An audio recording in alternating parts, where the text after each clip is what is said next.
Kita akan bahas kesaksian di sidang PK Saka Tatal bersama pengacara Saka Tatal Alois Ferdinand dan pakar hukum pidana Hipnu Nugroho. Selamat malam Mas Alois, juga Pak Hipnu. Selamat malam Mbak Friska. Selamat malam. Saya ke Mas Alois dulu. Dari kesaksian sejumlah saksi di sidang PK Saka Tatal, apa yang pihak Anda simpulkan? Apakah semakin memperkuat bahwa Saka Tatal tidak terlibat dalam pembunuhan Vina? Mas Alois? Terima kasih. Ya, kedengeran. Ya. Kebetulan saya menggantikan Pak Alois, salah satu tim dari pengacara Oke, Saka Tatal. dengan Mas siapa? Nama saya Herudin, Mbak. Mas Hairudin. Terima kasih. Ya. Silakan Mas Hairudin. Ya, setelah mendengarkan banyak sekali keterangan saksi tadi, mulai dari tadi pagi sampai menjelang malam, saya dalam beberapa kali live di media, pertanyaan pertama yang saya sampaikan adalah, karena saya berlatar belakang hukum pidana, saya sampaikan dan saya tanyakan berhubungan dengan hukum pembuktian. Oke. Alat bukti lain apa yang digunakan selain mengejar pengakuan? Saya sampaikan seperti itu. Sebelumnya pernah dijawab, salah satunya dalam bentuk saintifik adalah visum. Nah, disebutkan bukti visum tidak sedikit pun mengarah ke siapa pelakunya. Misalnya berhubungan dengan visum pemerkosaan. Sekalipun ada, tidak pernah dites DNA siapa pemilik sperma tersebut. Kemudian yang kedua, bahwa terjadi kematian. Sedangkan dalam kesimpulan visum hanya menyebutkan terjadi kematian tidak wajar, tapi tidak menjelaskan siapa yang melakukan pembunuhan. Oke. Nah, kemudian berhubungan dengan hasil persidangan tadi, sangat jelas sekali, mulai dari cara mencari keterangan, sangat diutamakan tindakan kekerasan, dan sangat dramatis, terutama berhubungan dengan keterangan Aldi tadi, sampai tim kita, Saudara Farhat Abbas, sampai menangis, dan hampir banyak orang di sekitar persidangan sangat iba melihat kondisi seperti itu. Oke. Seperti kencing disuruh minum. Oke, Mas Hairudin. Nah, bicara soal apa yang ada di persidangan ini, yang jadi pertanyaan publik juga begini. Kan ini kasusnya tindak pidananya pembunuhan, berkas perkaranya. Nah, saat ini pihak Anda ini mengarahkan bahwa ingin dibuktikan di persidangan bahwa tindak pidananya bukanlah pembunuhan tapi kecelakaan.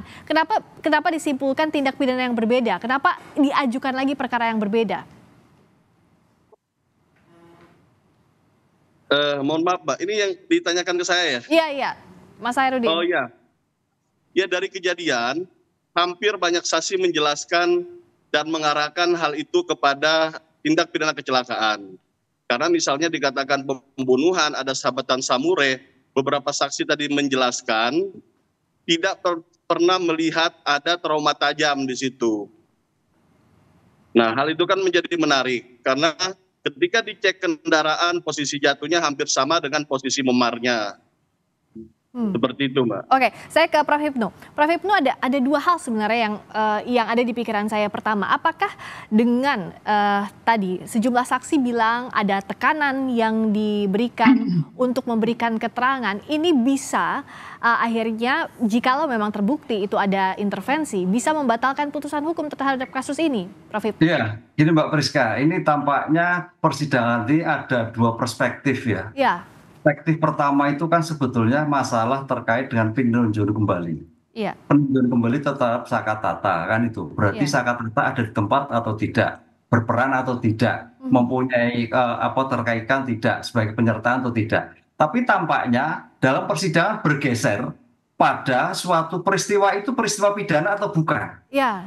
Ini yang menjadi bias kan gitu kan. Iya. Sehingga takut saya nanti fokus terhadap Saka Tatal tidak. Itu. Tapi terhadap fokus yang 7 terdakwa yang sekarang sudah dipidana itu sangat menarik. Karena bukan perkara pidana gitu loh. Ini yang kita harus lihat benang merahnya seperti itulah. Jadi agak bias Mbak. Satu itu yang kedua itu. Yang ketiga gini Mbak Priska, ini menarik ketika suatu pemeriksaan mengejar pengakuan, apalagi dengan kekerasan-kekerasan, berpotensi ada suatu pemaksaan. Karena kalau kita lihat asas inquisitur itu pemeriksaan sebagai objek, itu biasanya kalau kita lihat kajian kriminalistik, itu mengarah suatu pemaksaan, suatu peristiwa tertentu.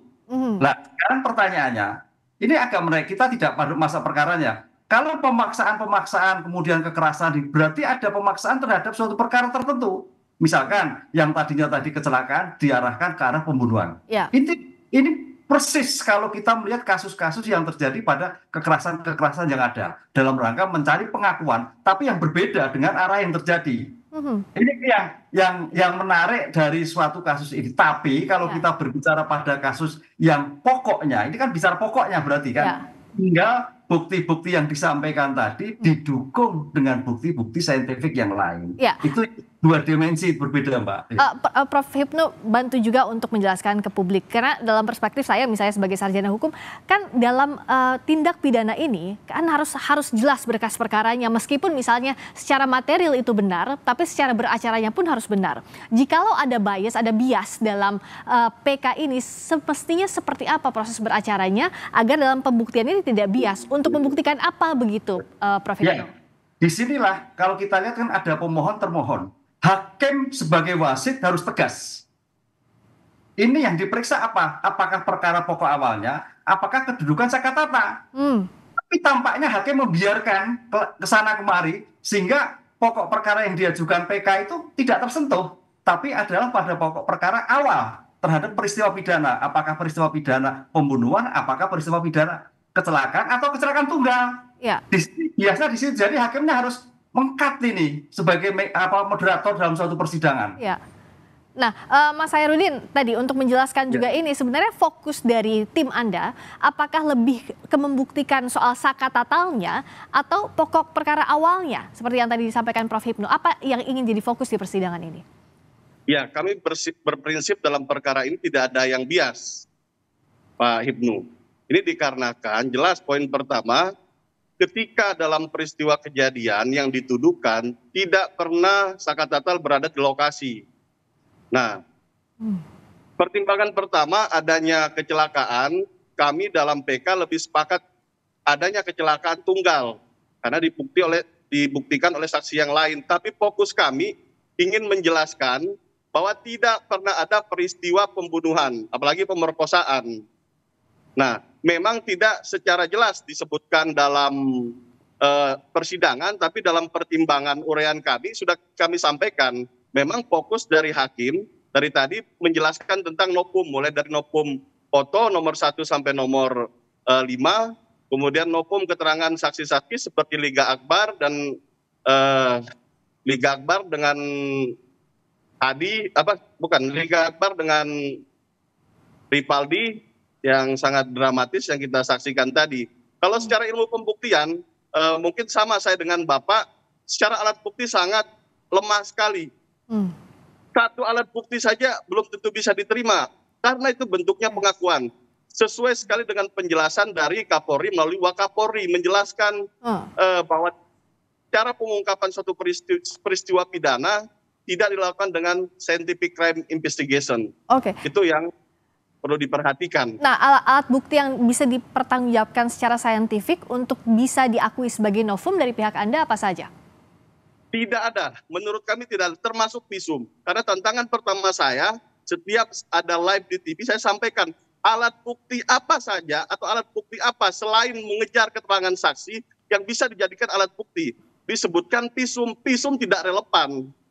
Kenapa saya bilang tidak relevan? Karena tidak menjelaskan siapa yang melakukan pembunuhan itu. Kemudian di visum menyebutkan hanya trauma tumpul, sedangkan di putusan disebutkan trauma tajam. Dan beberapa saksi melihat bahwa tidak ada sabetan samurai sebagaimana dalam dakwaan jaksa. Nah, Prof. Hipnu, kalau dari kasus ini pembuktiannya tadi menurut kuasa hukum bahwa ini tidak bias, tapi agar nanti kan kalau bicara soal putusan itu input dan output harus sama ya, Prof ya. Jadi inputnya apa, sidangnya apa, prosesnya keluarnya juga harus sama terkait itu. Nah, bagaimana agar ini inline dari mulai inputnya sampai outputnya sampai keputusan nanti? Makanya saya melihat pokok permohonannya kan PK terhadap sakatata.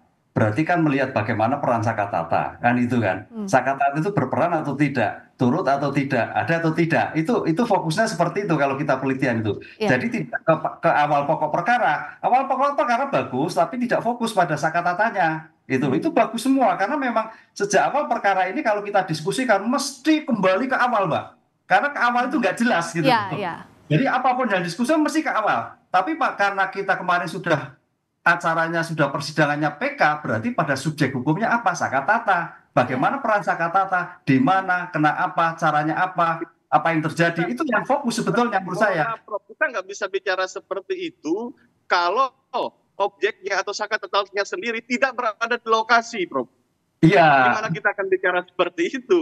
Artinya ketika seorang yang melakukan tindak pidana, yang diduga melakukan tindak pidana atau terpidana sekarang tidak berada di lokasi, pembicaraan terkait tindak pidana ya berarti gugur. Kalau Pak Susno Duaji bilang tidak ada pembunuhan di lokasi tersebut, gitu loh. Berarti putus di situ, Prof. Oke. Kita nggak bisa bicara lagi unsur-unsur pidana. Oke. Di situ. Kalau Prof Hipnu lihat, apakah harus dibuktikan misalnya Sakatatal di mana saat itu sedang apa untuk membantahkan apa yang ada di berkas perkara seperti itu, fokus ke subjeknya. Apa begitu? Iya, kalau saya seperti itu. Kalau yang terkait dengan 6 terdakwa untuk memastikan itu bukan perkara pidana, oke, saya sepakat itu. Kalau sepakat. Tapi Sakatata seawal kan terkait dengan ketidakadaan di tempat, gitu loh. Kalau saya kan misalnya dari media kan, gitu kan. Permohonannya kan seperti itu. Memang kalau kita putar lagi, Mbak, mesti ke awal lagi.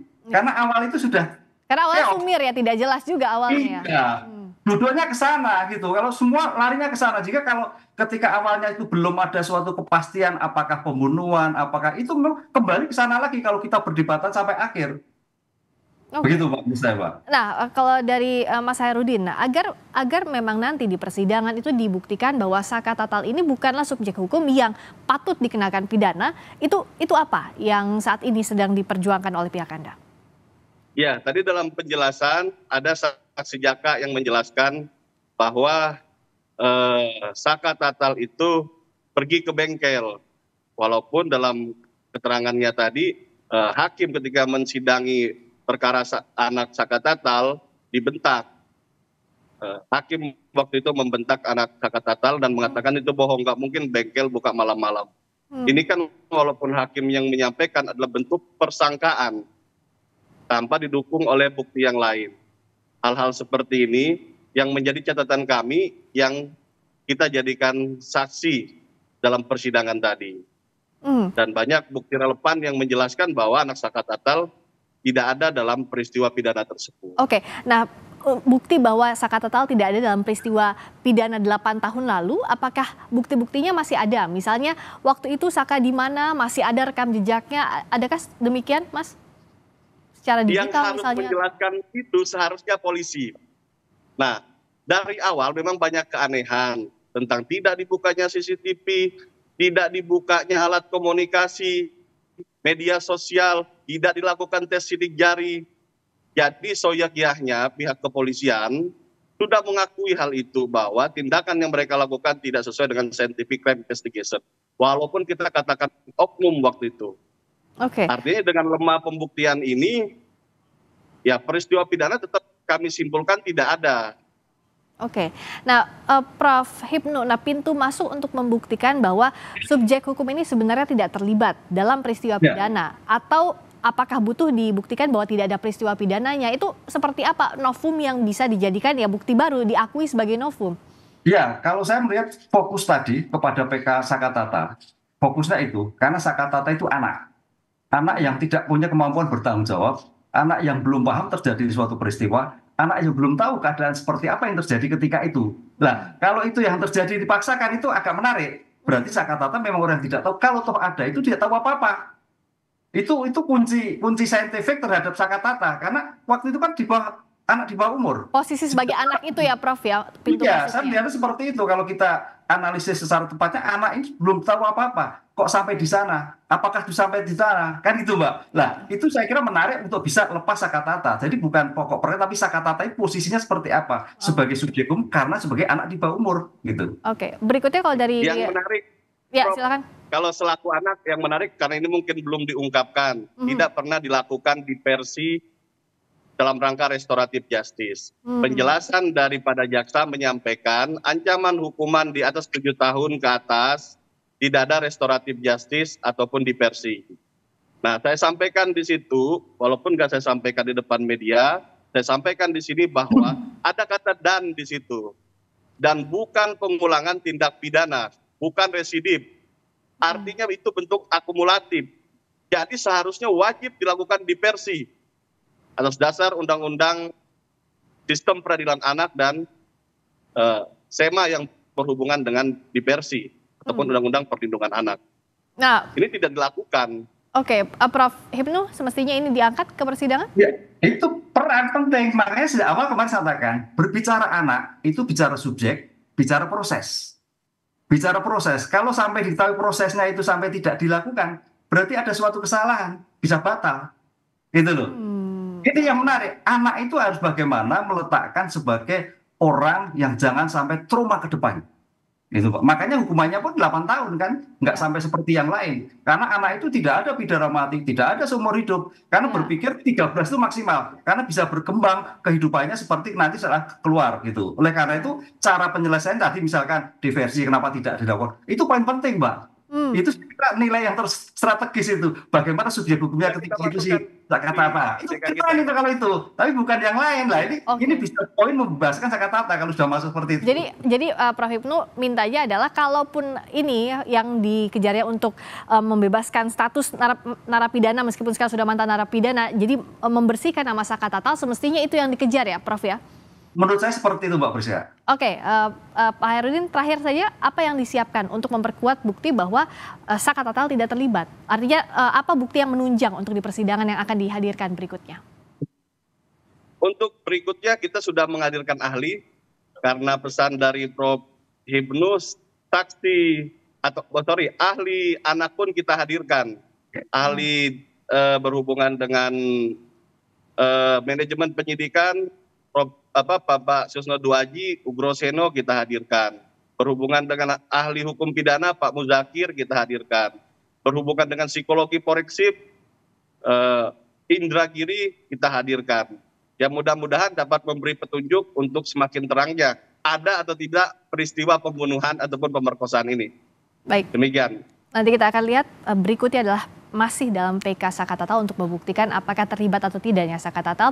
Pembuktian terus dilakukan dengan ahli berikutnya yang akan dihadirkan di muka sidang. Terima kasih Mas Hairudin, terima kasih Prof. Hipnu Nugroho, pakar hukum pidana. Selamat malam.